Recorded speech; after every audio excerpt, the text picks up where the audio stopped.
Hey, what's up friends? Welcome back to the Gentleman's Journey. Guys, in this one, we are checking out the Rockrooster Moc toes. Now guys, I've been eyeing this company for a while.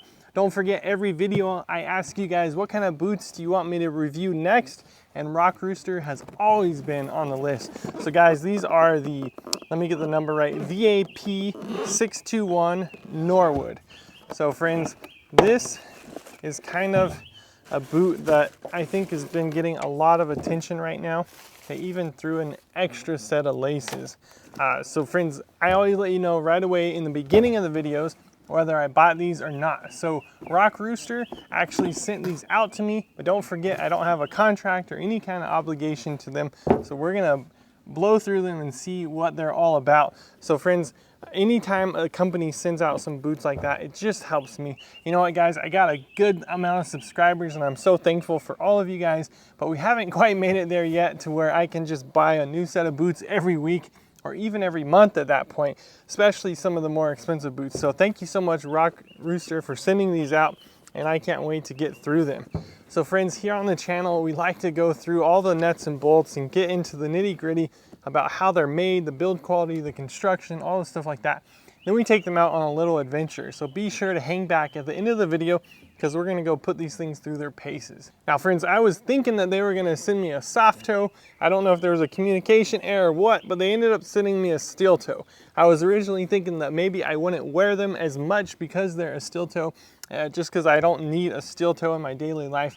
But you know what, I thought back, the only steel toe that I have in my collection right now is an old pair of slip-on kind of cowboy boots. They're the Irish Setters. So actually, I was kind of happy to get these because it gives me just a different profile, a different outsole and all that, so that I can wear these with the safety toe in different situations. So at any rate, they're still probably not gonna get used as much as a soft toe would, but I'm excited to get into them. So friends, if you don't need the steel toe, of course, we'll address that right away. They have the soft toe edition, and I think that's what the majority of you guys will be needing. But if you need a work boot, we'll get into that in a little bit to see if they're gonna be a good option for you. So Rockrooster was originally a company formed in Tasmania, Australia, and then they were bought out by a Chinese corporation and everything pretty much moved over to China. So it's a Chinese made boot, and guys, they still kind of boast that Australian heritage. So that's what you see with a lot of companies get built up, then they get bought out, and so the company tries to hold on to a bunch of that heritage, and through marketing, sometimes you won't even know that it's a Chinese company, but of course that's a big turn away for a lot of folks. It wasn't for me. I still wanted to get my hands on these boots, and honestly, just right off the top guys, for the price and what you're getting, I gotta say, I think it's worth hanging on to the rest of this video because they put out quite a good product for the price point. So what do you say, let's get into it. So friends, I like to work kind of top down as if you're wearing the boots. So obviously it's a 6-inch boot. It kind of has a rolled top up here and it has a pull tab. I can actually pretty much get my finger in it, not all the way. I got pretty big hands, but at any rate, I like a good pull tab to get them on. Beyond that, you'll start seeing some of the laces and hardware. Now these are your traditional kind of work boot laces, the nylon laces. Like I said, they threw an extra set in. If I were you guys and you're out working, have an extra set in your glove box of your truck. If you take your own truck to work, have it in your lunch pail because you don't want to be the guy telling your boss that you got to run home or do this or that if one of your laces breaks. So since they already give you the laces, I thought, you know what, always keep those on hand. But of course you have this kind of gold brass looking hardware, and they got some eyelets and then speed hooks, and then they come up the top with another eyelet. I always wish the companies would just do speed hooks at the top. I don't know if I'm in a minority or not because nobody's doing that. Only, you know, a lot of service boots do that, speed hooks, but in this style, kind of a mock toe boot, you always typically see a little eyelet at the top. But some people say these are kind of gaudy or they don't like the speed hooks, but honestly friends, I appreciate the attention to detail. I was just going on about Jim Green's eyelets and speed hooks, and honestly they make their own, and so does Rockrooster. So they got their little logo in there, and I just think that attention to detail is awesome. So I actually do like them, but what I don't like is this guy.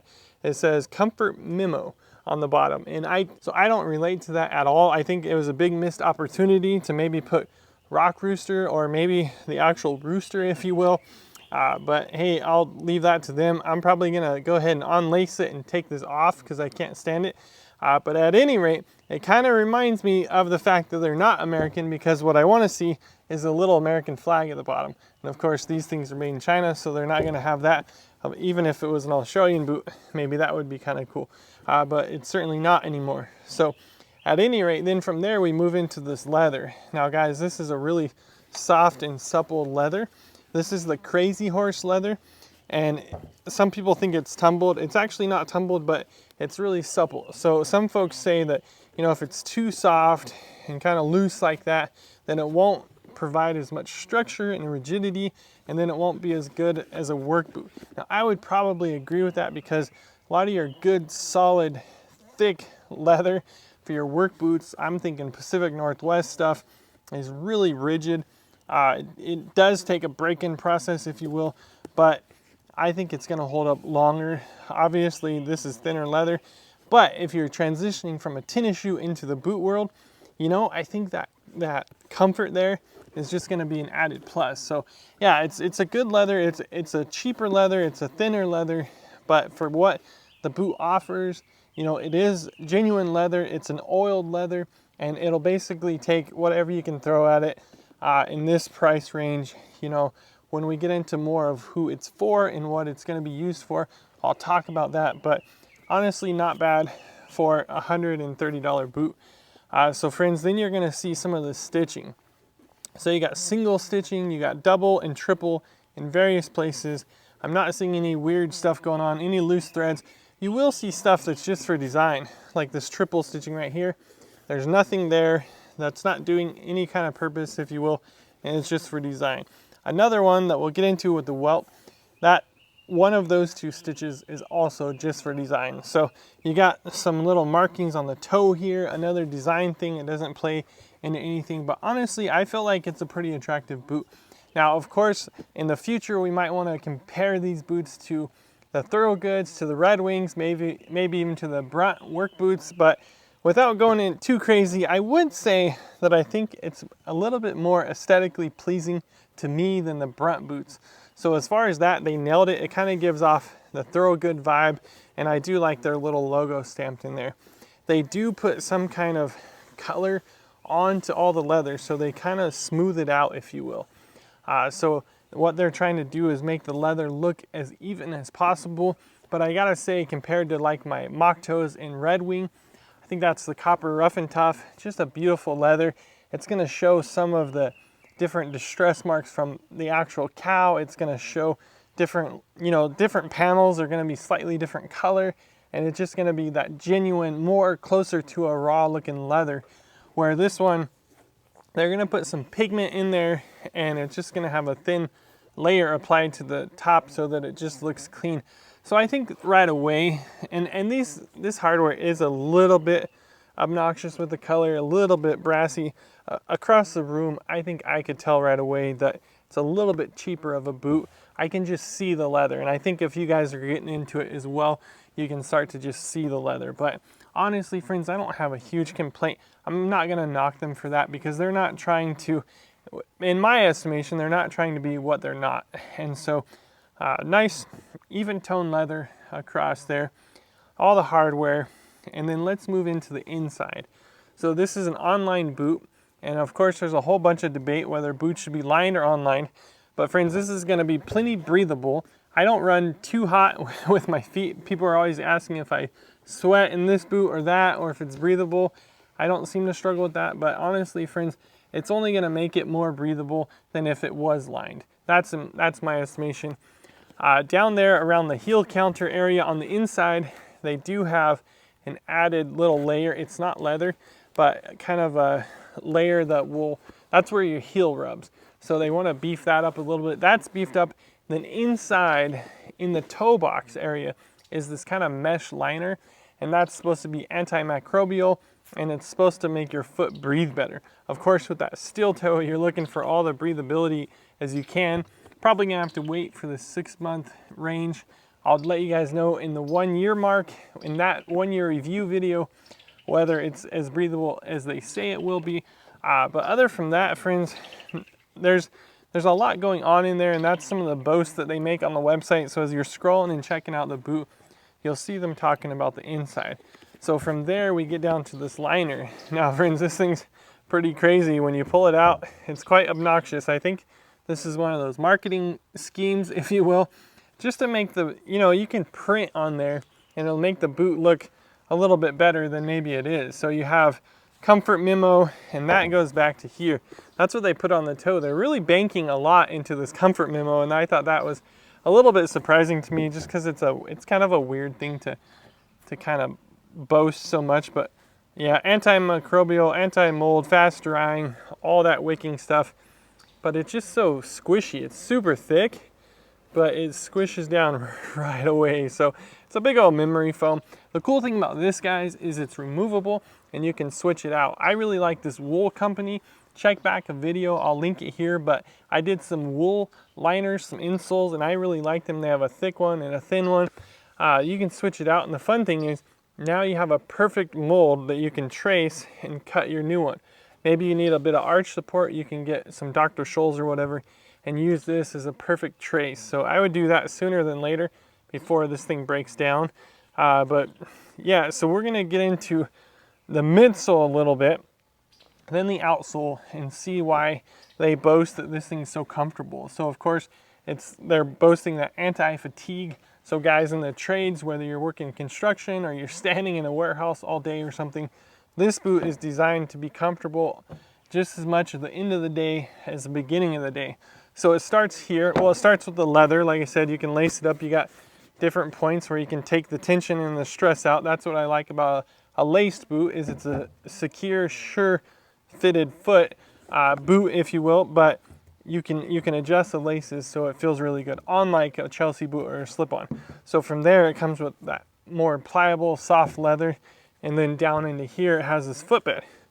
Below that is kind of like a fiberboard footbed, if you will. So it's not leather, it's the color of leather, I think, to give off that impression. But at any rate, you got kind of a fiberboard footbed underneath this guy.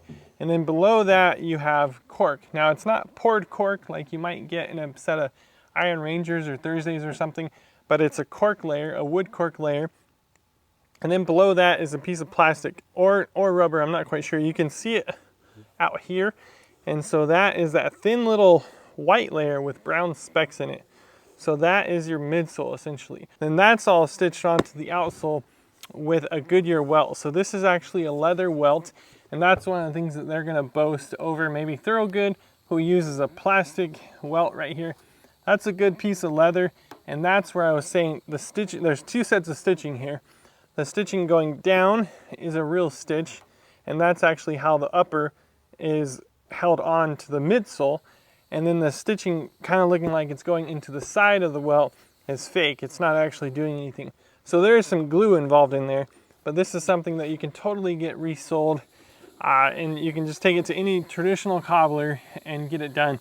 I will say the guy that was using the buffing wheel to kind of clean up the edge here must have been drunk, because there's some crazy waves going on in there and just hit and miss. And then this boot was completely different. So of course, if you check back some of my boot tours, you know, we go up to like Nick's, we go up to Frank's, and you can see the big old machines where they set this on a spinning wheel and kind of come up and down and clean up the edge.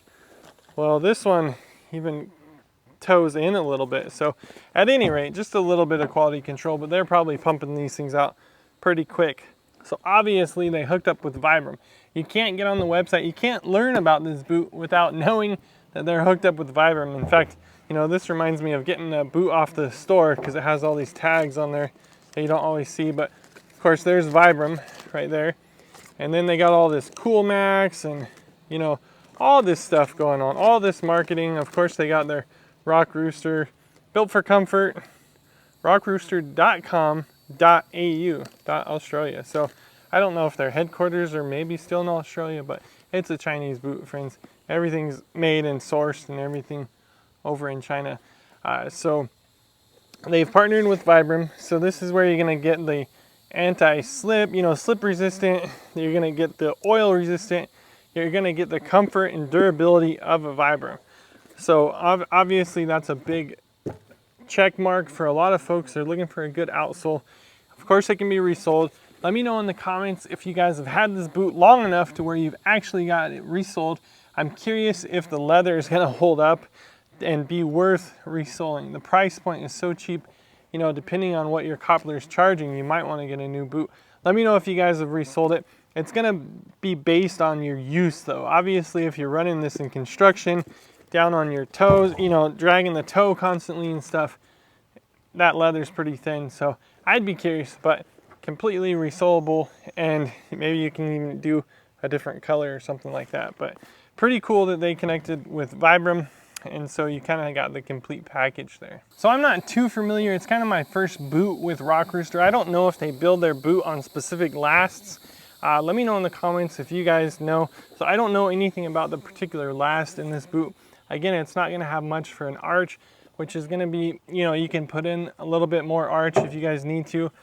You can go different routes like that, but it's gonna be really good if you're transitioning from a tennis shoe over to the boot world.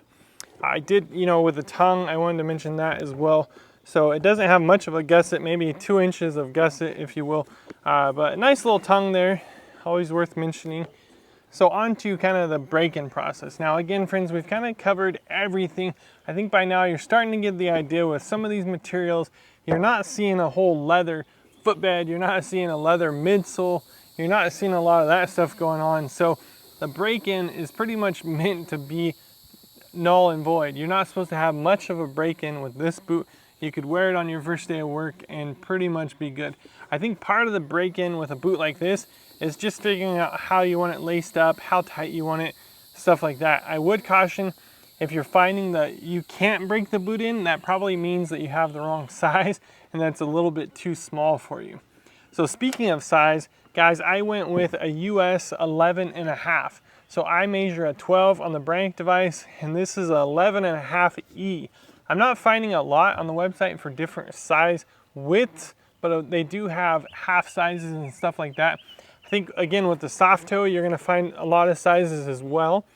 But check the website, and I don't know if you're gonna get it from Rockrooster or maybe Amazon or something. I'm gonna have a link to this boot so you can check it out. But depending on your availability, they might just have kind of that half size if you're looking for something like that. But for me, on a lot of boots these days, I'm going half size down from Brank, and it's working really good. So I've had these things on, really happy with how they fit. Of course, we're gonna take them out on a little adventure towards the end of the video, but you guys can check out kind of the fit instructions. You can, even though they're not in the US, you can ship them back and get a different size, so don't let that stop you. You can try them on carpet in your house, and then if they don't fit good, go ahead and send them back, so they have a good return policy for that. So I mentioned it briefly earlier, but these things come in right under 130 bucks. So again, without going through the whole details of the boots again, you're getting a leather boot, Vibram outsole, you're getting some comfort in there that you may or may not want to switch, you get extra laces. It is a true leather boot. It is something you can resole, water resistant and stuff like that. For 130 bucks, guys, I honestly don't think you can go wrong. I mean, these, you know, we've kind of covered along the way the pros and cons. I'd love to answer any questions you guys have. You know, let me know in the comment section below. But friends, I mean, I don't think you're getting too bad of a deal for 130 bucks. We spent, you know, if you're like me, seeing the cost of things these days, everything seems to be going up, and so 130 bucks I think could be well spent over here at Rockrooster. Now let's talk about who this boot is for. So I would say, again, this is good if you're transitioning from tennis shoes, and it's a really good cleaning day boot. So what's a cleaning day boot? Say you got a good set of whites. I think it's called the Perry boot or something is their mock toe. Hope it's not the Knicks and I'm giving the wrong company credit. At any rate, you got a good set of Pacific Northwest work boots. But yet those, like I tell you guys, if you check back any of my cleaning videos, are gonna need condition, gonna need wash, gonna need that whole routine. That takes up to 2 days. So friends, unless you're cleaning them starting on a Friday night and putting your boots down for the weekend, you're probably gonna need a cleaning day boot.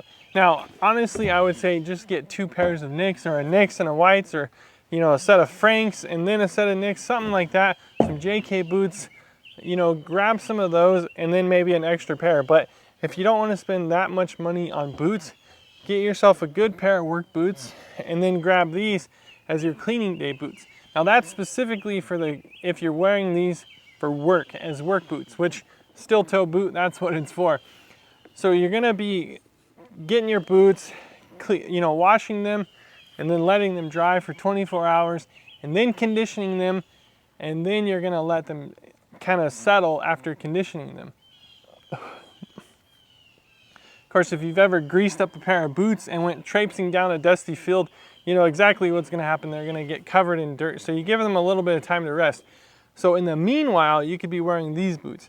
So if you're thinking about a work boot, I think that's what these would be good for, is a cleaning day boot.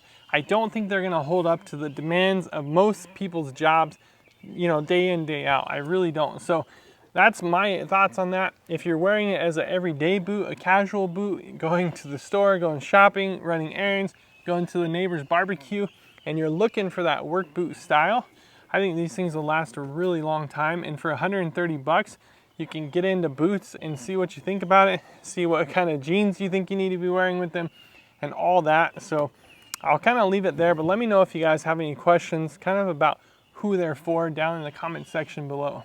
Now, since we're talking about kind of care instructions and stuff like that with these boots, I thought they came particularly dry. Now, I always tell you guys that boots come conditioned, so you don't necessarily need to condition them right out the gate, but you can waterproof them. So you can get some of that spray waterproof and just give it a quick covering before you do anything to the boots. But with these ones, I think I'm actually going to be conditioning them pretty soon because they look pretty dry to me. Now, they are coming from China, so I don't know if they sat on a shipping container for a while. Honestly, I don't know the story of them, but they seemed a little more dry than I would like them to be. So what I'm going to use is basically whatever I have in my care kit that particular day. I don't want you guys to get too fussy with these boots because they are a little bit of a cheaper leather. And honestly, I think it's an oiled leather. It doesn't go into a lot of details, so that actually leaves it open for some discussion. But at any rate, especially being a work boot, you can run whatever you have in your closet. Now, if you're wearing these as kind of just for looks and you want to make sure that you don't darken them or don't change the color, go with some neat's foot oil, some Big 4, something like that, guys, is going to be great. If, what I'll probably do is I've been really loving the Black Rock Leather Enrich, so that will be a good one. If you have Cobbler's Choice, you can put that on here. Friends, if you're using this as a work boot, throw some mink oil on it or throw some Snow Seal. I mean, honestly, if it's a work boot, man, I'll put whatever needs to be put on there. And I think just the build quality and stuff like that, you're not going to be worrying about deteriorating the leather with too much of what you put on it and the amount of time that maybe the boot will already be getting old. So I don't think you got to be worrying about messing up or clogging the pores on this leather and worrying that they won't last as long. I think other components will go out before you can actually do any damage to the leather if you're conditioning them at all. So honestly, they're still work boots, they're still leather, they're gonna need some care, some love from time to time. I'll drop a link to some cleaner, a nice horsehair brush, and then some conditioner that I like. I'll put that in the description so you guys can check out that as well as the boots. Don't forget, anytime you make a purchase, whether it's the conditioner or the boots themselves, it doesn't cost you any extra. It just tells Amazon or it tells Rockrooster that I sent you there, and it helps me put out more videos just like this. So friends, let me know if you got any last questions about caring for them, but I just want to make it as easy as possible on you guys to make sure that you're actually getting it done. So I really hope that this gave you guys a little bit more on the thought to whether you want these Rockrooster boots or not. We're going to take them out on an adventure, kick them around a little bit, and just give them some, put them through their paces. So don't forget to subscribe, because we're going to come back in 1 year and do that 1 year review. But guys, we're at a state park here. What do you say we go hit the trails and I'll show you what these boots can do in action.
Well friends, I'm gonna be cleaning these boots a lot sooner than I thought. So friends, we got quite the thunderstorm last night. In fact, we had some tornado warnings over here at the state park in Texas.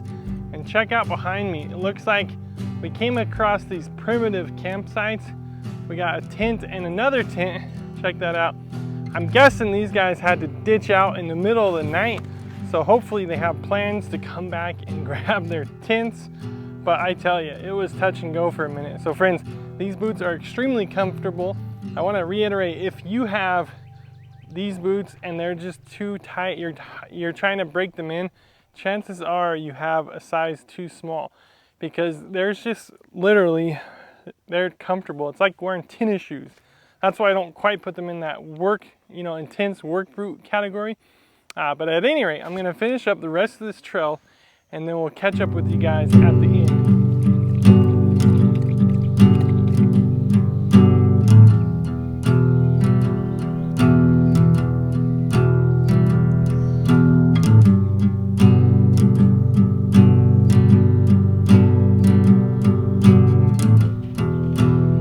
Well friends, I thought we'd have a really cool set of B-roll coming back, but the trail over was a lot easier and that was difficult than this. Look at all this standing water. You saw the tree that we just had to climb around. And check this out friends. This, whether a tornado came through here or just really high winds, all this stuff is fresh. So these trees all came down. Look at all this disaster though, it's crazy. So you came for a boot video, and like I always say, we go on a little adventure. So this is turning out to be a fun little adventure for us. Check out that root system, just totally gave way. You can see it's all pooled up with water in there now. Nuts, man. With trees like this coming down, it's no wonder those guys ditched out probably in the middle of the night. Again, hopefully they come back and see about taking that tent. I don't know how they got that. That white tent would be pretty heavy to carry. We're quite a ways back in here now. But here's the other side of that tree, and we'll see what else we got as we make our way back to the campsite. Here we are friends, we made it to site M with a dinosaur and a rock. So we're finally going uphill, and you can look downhill. The water and that big old trees that way. Off here would be site M, and back towards our camp is this direction. What we'll do is we'll make our way up to the campsite area, and there's a map up there showing all these different camps, the little primitive campsites, and I'll show you about where that fallen tree was, and I'll show you the site where they left that camp behind. All those tents and stuff. Another casualty, friends. This was a wild night last night. I'm so happy that nothing came into our camper, but you can see all the dead on that tree. Still some green though, but man, that's a massive hole. All last night. All right, friends, we made it over to the map. So here we are, Prentice Creek State Park over in Texas. We're here and we hiked around there. We went this direction, and it was site D, which I thought it had on here, but it doesn't. So somewhere around here was that all those trees. I stopped counting. But see, A, B, C, D, those are the guys. So at any rate, we are so stoked to be back on solid ground. Man, that got a lot more messy than I wanted it to. Now, even though I have a ton of boots and I'm gonna beat these boots up, it does hurt a guy just to see them that muddy. I mean, just moments after bringing them out of the box. But at any rate, we're gonna clean them up and they'll be looking new. And that's what we do on this channel. I put all these things through their paces. I love hiking and going on trails and beating stuff up. So that's what was gonna happen to them anyway, might as well happen right away. So let me know if you guys have any questions about these boots. I love to get to each and every one of them. Let me know what kind of boots you think I should review next, because don't forget, these boots were recommended heavily by a bunch of you guys. So guys, we already got a bunch of fun stuff coming up on the channel. If you haven't, please consider subscribing, and I'll have a link to these boots so you can check them out in the description below. Until the next video, guys, God bless, and hey, don't forget to give those boots some love from time to time.